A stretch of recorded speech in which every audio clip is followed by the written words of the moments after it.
Bonjour à tous, ce tuto va vous permettre d'appréhender la saisie d'une facture dans le logiciel EBP avec une normalisation spécifique à l'activité proposée en classe. Bon, déjà, lorsque vous recevez, lorsque vous êtes comptable dans une entreprise ou lorsque vous travaillez pour une société en étant comptable embauché par un cabinet d'expertise comptable, vous devez respecter une normalisation qui va se dérouler, enfin, ou que vous allez retrouver dans l'ensemble des dossiers du cabinet. En fait, il y a des règles précises à respecter afin de pouvoir faire des contrôles. Et lorsqu'un dossier est composé de milliers de lignes, il faut absolument avoir la capacité de retrouver des informations qui auraient été enregistrées ou qui seraient manquantes. Et c'est pour ça qu'une norme est très précise. Alors, pour pouvoir saisir dans le journal des achats une facture que notre client a reçue ou que nous avons reçu si nous sommes comptables dans l'entreprise, on va aller dans le journal des achats. Ici, le mois qui est concerné par mon écriture, c'est le mois de janvier. Et on va se retrouver avec un certain nombre d'informations. Donc il suffit de se mettre sur la ligne précédente de la dernière facture et de faire entrer. Donc là on va saisir une date, on va dire qu'on a fait un achat le 14 janvier. Lorsque vous êtes en train de comptabiliser un achat, vous devez noter sur la facture, que ce soit une facture papier ou une facture PDF ou virtuelle, un numéro d'ordre, une codification interne pour que vous puissiez retrouver les documents et apporter la preuve si vous les avez pas scannés. Alors, la normalisation en numéro de pièce va être spécifique à chaque entreprise. Donc ici, j'ai choisi de noter une codification. Imaginons que je suis en train de saisir plusieurs factures. La dernière, c'était la F1237 du fournisseur Paul. Eh bien, je dis c'est une pièce, je lui attribue un P pour pièce. Le mois, imaginons que nous soyons au mois de janvier, 01, et ici 03. Et dans l'exemple que j'avais pris au-dessus, j'avais pas fait attention, je vais le corriger. C'était juste des exemples faits comme ça. On n'est pas au mois de mai, mais nous sommes en train de comptabiliser. Donc les pièces que l'on va utiliser, ça sera par exemple janvier. Donc j'ai comptabilisé une facture, et puis une seconde et une troisième. Voilà, donc je suis en train de comptabiliser la troisième, on a dit le 14. Donc j'attribue en notant sur le document la pièce 01, et c'est la troisième facture que je saisis. Voilà, ça c'est le numéro de pièce. Un autre code, une autre façon de codifier dans un cabinet d'expertise comptable, la pratique est de noter le journal correspondant à achat, le mois 01, et après un numéro d'ordre. Alors ici, ça serait 03. Donc dans chaque organisation, on va avoir des normes. Voilà. Ensuite, lorsque vous recevez une facture d'achat, vous avez le numéro de facture qui a été attribué par le fournisseur, que vous allez pouvoir reporter dans ce logiciel dans le nom de document en fait du fournisseur. Lui, on lui a recommandé quelque chose, et pour lui, on était à la 139 par exemple, pardon, 1239. Donc on a une certaine logique puisqu'on va garder le même fournisseur. Ensuite, lorsque vous utilisez le plan de tir, c'est ce qu'on a demandé nous dans notre organisation, eh bien on peut faire afficher les différents fournisseurs, et moi je vais choisir le fournisseur pour les fils. Automatiquement le compte général va être activé, et l'avantage de commencer par l'écriture par le compte de tiers, c'est que le nom apparaît dans le libellé. Le libellé est quelque chose de très important pour une entreprise. S'il n'y a pas, par exemple, de colonne document, vous devez noter le numéro de facture, au moins les 4 derniers chiffres de la facture envoyée par votre fournisseur. Ensuite, on doit écrire dans le libellé des informations. Par exemple, si l'échéance est différente du 14 janvier, si par exemple il y a un mois de crédit, eh bien vous noterez échéance 14 février.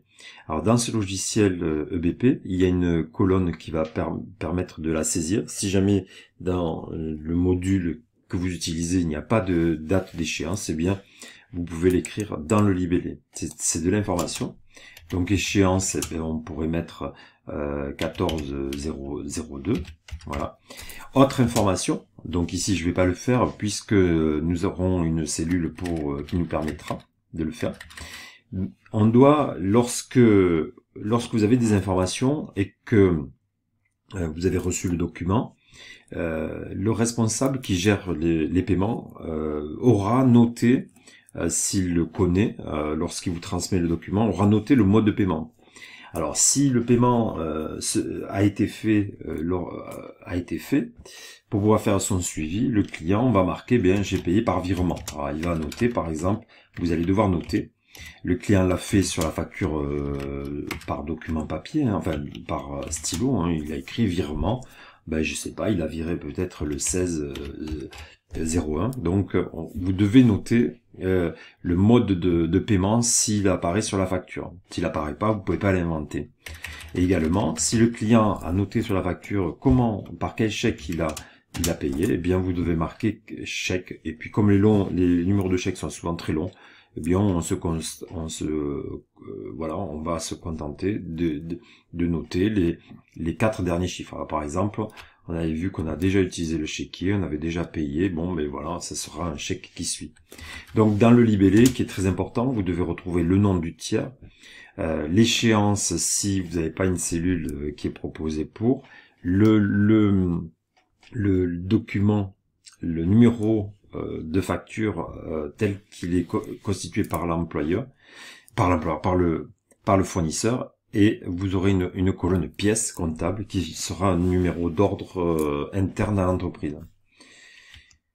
Voilà, donc j'ai fait un achat, je vais recommencer, bon, peu importe les chiffres, c'est 120. Donc l'échéance, si le paiement se fait au comptant, ben on change rien. Et en fait, nous, on a décidé, dans mon exemple, de dire, et on a 30 jours de délai, donc ça sera le 15, pour pas noter le dimanche, voilà, 15/02. Ensuite, on passe à la ligne en dessous, et on remarque que les données qui ont été saisies dans la première ligne sont reproduites sur les lignes d'en bas. On peut évidemment faire changer ça par des paramétrages qui sont nombreux et variés. Donc là, on est toujours sur un achat de marchandises. Voilà, il n'y a pas de tiers puisque c'est le compte de charge et on est à 100 €. Voilà, et ensuite on va comptabiliser la TVA. Donc on va chercher la TVA qui vous semble la plus logique. Donc ici c'est une TVA à 20 sur les débits. Voilà, donc ici on a une écriture. Les points orange signifient, et c'est propre à ce logiciel EBP, c'est pas la même chose dans les cabinets d'expertise comptable, que c'est une écriture qu'on va pouvoir modifier. C'est-à-dire qu'il faut faire attention. Dans ce logiciel, il faut toujours noter simuler.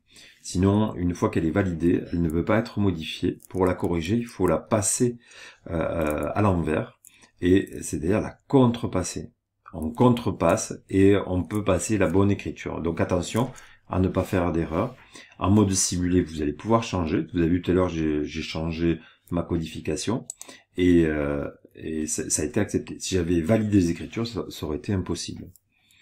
Ensuite, on a accès à plein de choses. Par exemple, le fournisseur Paul, si vous souhaitez connaître toutes les activités, toutes les factures qui ont été comptabilisées et envoyées par lui, eh bien on peut aller voir le grand livre des tiers, des comptes de tiers, et on peut aussi cliquer avec la flèche. Donc ici, je veux voir le compte Paul et Fils.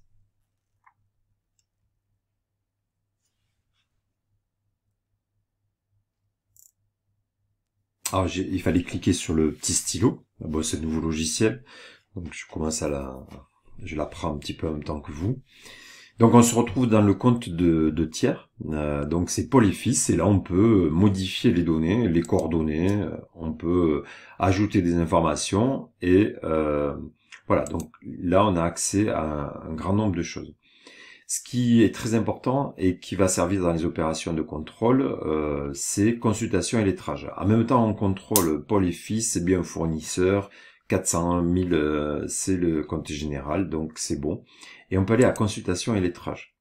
Donc là, ça revient à accéder au grand livre des tiers. Et on va regarder quelles sont les différentes factures qui lui ont été attribuées. Alors je reviens un petit peu en arrière, puisque une fois que la facture a été entourée, lorsque le logiciel a trouvé qu'elle était équilibrée, eh bien vous devez faire enregistrer en dessous de fichier. Une fois qu'elle est enregistrée, eh bien vous pourrez la retrouver dans les comptes.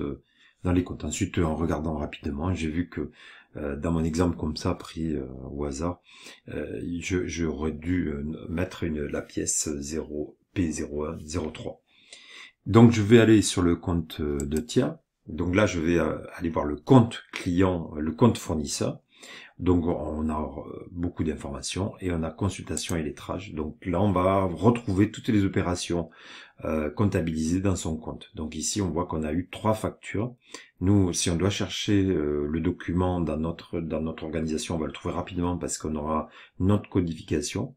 Si le fournisseur m'appelle en disant mais la facture Untel qui finit par 1237 n'a pas été payée, eh bien moi je peux aller voir dans la comptabilité en recherchant par le numéro exact du fournisseur. Donc c'est comme ça qu'on va retrouver les informations. Et là on voit qu'on a eu 3 factures de Paul et Fils, voilà, pour un total de 480. Et pour le moment on voit qu'on n'a que des comptes crédités dans mon exemple. On n'a aucun débit parce que aucune facture n'a été encore payée. Tous les paiements, on les trouvera ici, et c'est comme ça qu'on pourra suivre le paiement des dettes fournisseurs.